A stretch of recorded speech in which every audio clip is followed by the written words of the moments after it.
Hello everybody, San here, engineer, MBA, and investor. And in today's video, I want to talk about BlackRock, the big institution BlackRock, buying loads of CRISPR therapeutics since their last filing earlier this year, which happened to be about March, April.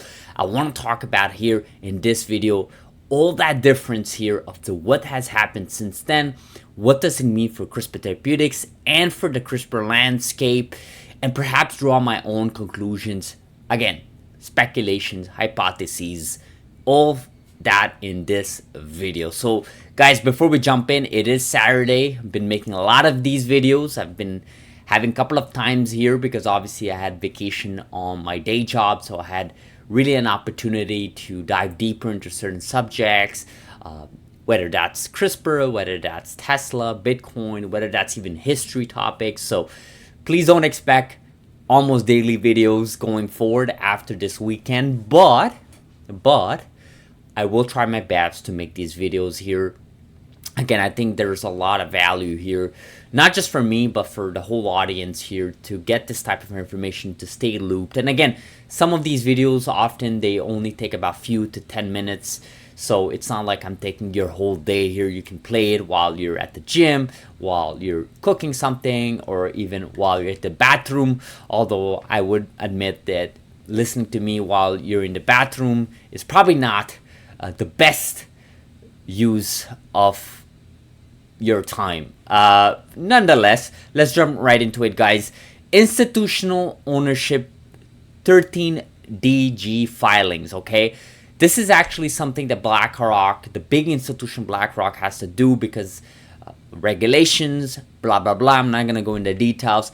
But basically, yesterday, it was announced to me that they had filed in 17 July, so that's 2 days ago, that they now own 5.9, over a little bit over 5.9 million shares, which actually represents 6.9% of the company ownership, which if you do the math, that's a lot of millions of dollars, okay? Now, why is this important? Why are we even talking about this? Well, two things. First, BlackRock is no joke. BlackRock is a huge institution. I would argue BlackRock is probably the most known institution when it comes to, big institution buying these big companies, real estate. They're all over different assets in the world. It's not just public companies, okay? They're all over the world. But the second reason, which is more obviously relevant to this video, is they've increased their ownership significantly, okay?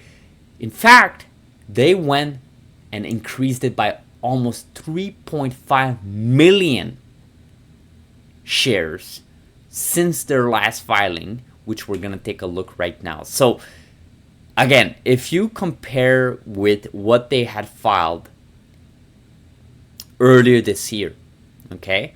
So this is, again, end of March, 31st March, call it April for simplicity. They had reported 2.6 million shares, okay? And at the time, they actually had decreased their shares, and they had decreased their shares for 2 straight filings, right? You can see the delta here. But you look at what was reported now in July, and this table still have to be reported, updated, including this chart here. You can see in this chart here, they were decreasing their shares. But it looks like 2 days ago, they had filed, obviously, their next filing here has reported, and it has increased. And actually, it's a really nice chart because you see the stock price here being decreased here in the background. Has their shares slowly decreased, and has the stock price increased because, like I made a video about it a couple of business days ago, we are in a bull market. We believe we're in a bull market in the CRISPR landscape now. They've now increased their ownership slowly. Obviously, it's not like they buy on one single business day. It's probably over time. But they've now disclosed that they own over 5.9 million shares, guys. This is a huge amount. That is a huge delta. We're going to see that reflection here in this webpage here, I'm assuming by next week. But this is a huge update, guys. That's no joke, okay? Let me reassure you guys. If you look at every delta here, they've never had a delta of that big. Look at this, 1 million shares. That was back in 2022. They had acquired about 1 million from the previous filing. Let's take a look. Actually, if you take a look at any filing here, all the way from 2017, and let's just say since they've been dabbled into CRISPR Therapeutics, they've never acquired this many shares, okay? They've literally tripled their maximum delta of shares since in any filings in this 2 days ago in the latest filing. That's not something to sneeze at, okay? So that's what's happening right now, and let me give my hypotheses here. So a couple of things. First, like we said in our last video, the insider there, the board of directors, George Simon, bought $51.5 million worth of share at the open market through his capital business, whatever it's called, SR Capital. Again, I should probably know these things, but it doesn't matter. It's a company that he owns, and that company bought this many shares in the open public market. So it's not like it's stock-based compensation. It's not like it's options. It's not like these were stocks owned to him by the company. This is basically his company saying, hey, we want to buy CRISPR Therapeutics. We want to buy 1.1% of the company right off the bat in basically 3 different cohorts. It was one big cohort of purchase, but there was 3 different cohorts. Now you get this news a business day later that BlackRock basically increased their ownership significantly to almost 7% of this company, where previously they had reported 2.6 million shares, and now they own over 5.9 million shares. So they literally doubled their number of shares. What does that mean? More than double, actually, should I be more precise? Now, there's obviously something happening. Okay, there's obviously something happening. I don't think now it's any doubt in my mind. You don't go out there as the insider and you don't go buy 1.1% of the company in July just for the sake of it. Okay, you don't do that. Nobody does that. Okay, people say that, oh, multimillionaires and billionaires, they can spend that money and for them it's peanuts. It's not. Okay, trust me, it is not. I'm not saying they're looking at every single penny. I'm not saying $100 matter to them, or $1,000, or even $10,000 matter to them. But you best believe $51.5 million do matter. And in fact, it matters because it's all about their performance of their company. It's all about tax reasons. There's so many reasons there, right? And $51.5 million is a lot of money, okay? Just as a reference, that's one of the max players in the NBA. That's how much money they can be getting, okay? So it's a lot of money. Now, for a BlackRock, increasing their ownership, is it a lot of money, knowing what I just said about BlackRock earlier? Obviously, it's not as much. But it doesn't matter. It's still a lot of money. And for them to be increasing from 2.6 million all the way to 5.9 million in a span of what is that, like April, May, June, and basically call it 3 months and a half, almost 4 months, call it 3 months and a half for simplicity. In over 3 months, they've basically increased their shares significantly from 2.6 million to 5.9 million shares, increasing their ownership significantly of the company. Clearly something is happening. Clearly they have a good level of confidence. My hypothesis is that they've had conversations, the company,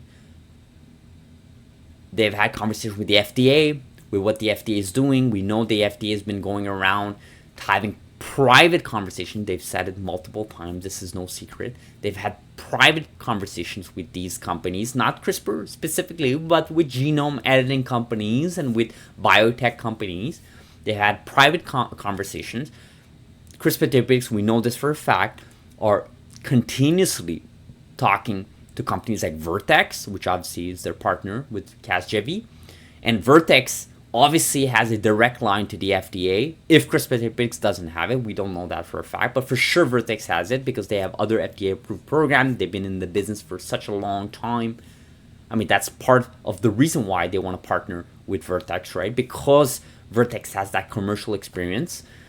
And because of those reasons, obviously, these two entities, BlackRock and that inside buyer, in the last 2-3 days, they increased their level of confidence about this company, about CRISPR as a whole.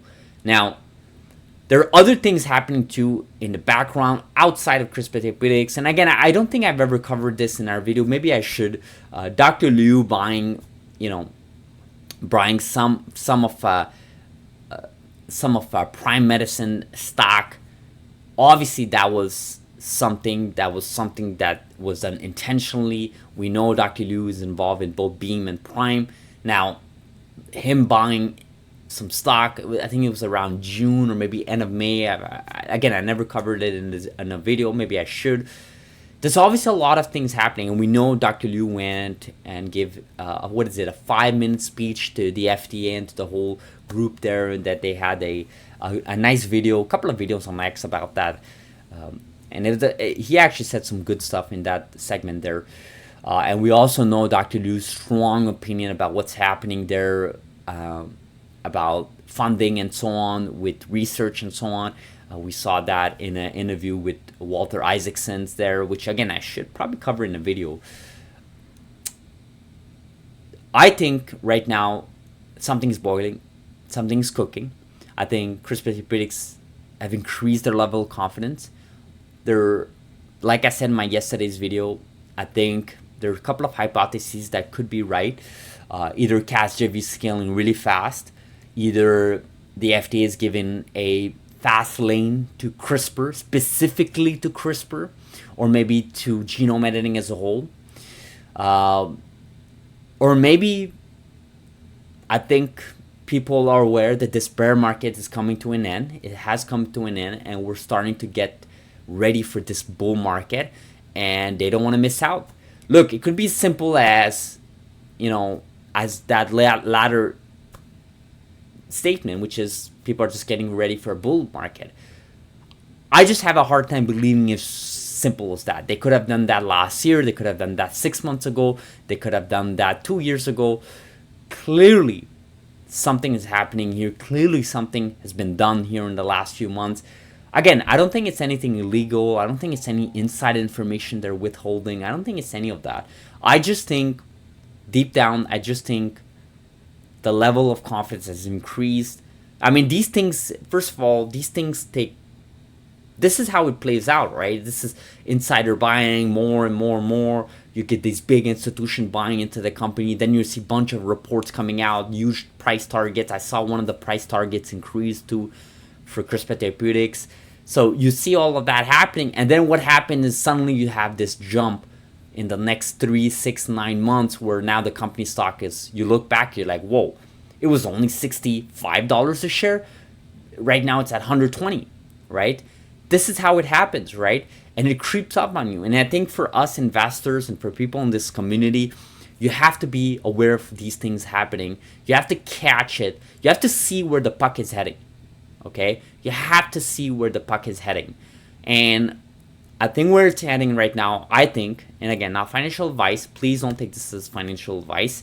Someone in yesterday's video said, oh, I just bought a bunch of CRISPR Therapeutics thanks to your video. I'm like, no, guys.